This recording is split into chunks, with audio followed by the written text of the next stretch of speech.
একটা অদ্ভুত ফেসের মধ্যে দিয়ে চলছি আমরা সবাই। গোটা একটা জেনারেশন বুকের মধ্যে মেঘ জমিয়ে ভালো আছি বলা শিখে গেছে।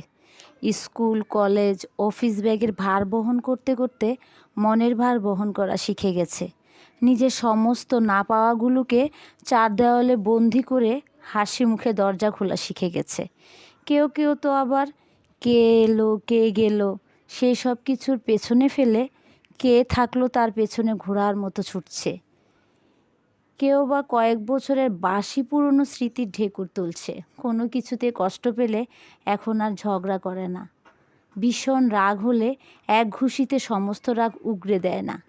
দিনের পর দিন কথা না বলে চোখের কাজল লেপটে ফেলে না। আবার ফিরে পেলেও সে আগের মতো আগ্রহ দিয়ে ঝাপটে ধরে না। মাথা নিচু করে পাশ কাটিয়ে হেঁটে চলে যায়। একজন মৃত মানুষ কিভাবে যেন ভালো থাকার অভিনয় করতে করতে আপোস করা শিখে গেছে।